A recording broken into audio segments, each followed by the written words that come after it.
മഹാത്മാഗാന്ധിയെ കൊന്ന ഘാതകന്മാരാരാണ്? ആ ഘാതകന്റെ പേരാണ് ഗോഡ്സെ എന്ന്.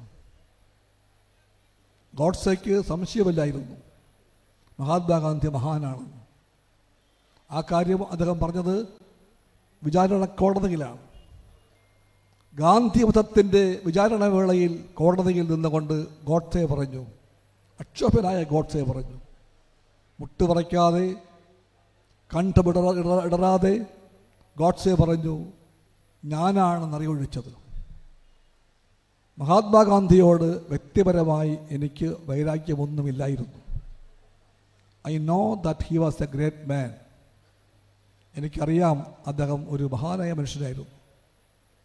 പക്ഷേ ഒരു പക്ഷേയുണ്ട്, അദ്ദേഹം ജീവിച്ചിരിക്കുന്ന ഓരോ നിമിഷവും ഇന്ത്യയിലെ ഹിന്ദുവിൻ്റെ ആത്മാഭിമാനത്തിന് മുറിവേൽക്കുമെന്ന് ഞങ്ങൾ വിശ്വസിച്ചു. ഞങ്ങളെന്ന് പറഞ്ഞാൽ RSS വിശ്വസിച്ചു. അതുകൊണ്ട് ഞങ്ങൾ തീരുമാനിച്ചു മഹാത്മാഗാന്ധി ഇവിടെ ജീവിച്ചിരിക്കാൻ യോഗ്യനല്ല എന്ന്. അതുകൊണ്ട് ഞാൻ വെടിവെച്ചു. ഇതാണ് ഗോഡ്സെയുടെ മൊഴി. ഇത് പുസ്തകമായി ഇപ്പോൾ ഇന്ത്യയിലെമ്പാടുമുണ്ട്.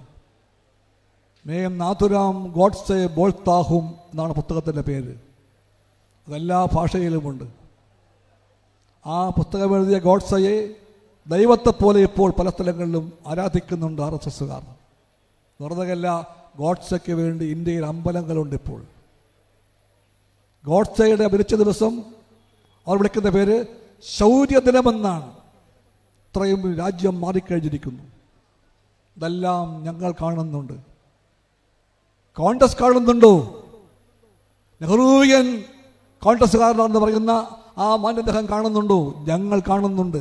ഇതിൻ്റെ ആപത്ത്, ഈ ആപത്ത് LDFനെ അറിയാവൂ. അതുകൊണ്ട് ഞങ്ങൾ പറയുന്നു, അവരുടെ ഈ കൂട്ടുകെട്ടിനെ വിജയിക്കാൻ സമ്മതിക്കാൻ പാടില്ല എന്ന്. ആ ഗോഡ്സെയുടെ പാർട്ടിയാണ് വാസ്തവത്തിൽ BJP.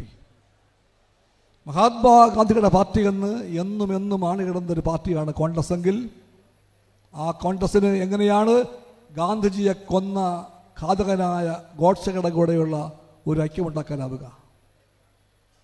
ഐക്യം നമ്മൾ കണ്ടുകൊണ്ടിരിക്കുകയാണ്. ഗോഡ്സെയുടെ ഹിന്ദുവാണോ യഥാർത്ഥ ഹിന്ദു, അതോ ഗാന്ധിയൻ ഹിന്ദുവാണോ യഥാർത്ഥ ഹിന്ദു? ഇന്ത്യയിൽ ആ ചോദ്യം മുഴങ്ങുന്നുണ്ട്. ഗോഡ്സെക്ക് അന്ന് പറയുന്നുണ്ടായത് മഹാത്മാഗാന്ധിയുടെ കുറ്റമെന്താ? ജീവിക്കുന്ന ഓരോ നിമിഷവും ഇന്ത്യയിലെ ഹിന്ദുവിൻ്റെ ആത്മാഭിമാനത്തിന് മുറിവേൽപ്പിക്കുമെന്നായിരുന്നു. എന്താ കുറ്റം? ഗാന്ധിജിയുടെ കുറ്റമെന്താ? ഗാന്ധിജി പറഞ്ഞു, ഈശ്വർ അള്ളാ തേരെ നാം സബ്കോ സന്മതി ദേ ഭഗവാൻ എന്ന്. അങ്ങയുടെ പേര് ഈശ്വരനെന്നോ അള്ളാഹുവെന്നോ ആകട്ടെ, അങ്ങെല്ലാവർക്കും സൽമനസ്സേകട്ടെ എന്നായിരുന്നു പ്രാർത്ഥന. സായാഹ്ന പ്രാർത്ഥനാ വേളയിൽ മഹാത്മാഗാന്ധി ഗീത മാത്രമല്ല ആലപിച്ചത്, ഗീതയും ചൊല്ലി, ബൈബിളും ചൊല്ലി, ഖുർആനും ചൊല്ലി. അതുകൊണ്ട് അവർ തീരുമാനിച്ചു മഹാത്മാഗാന്ധി ഇവിടെ ജീവിക്കാൻ കൊള്ളാത്ത ആളാണ്. ഇതെല്ലാം ആരും മറക്കാതിരിക്കട്ടെ. ഞങ്ങൾ മറക്കുന്നില്ല.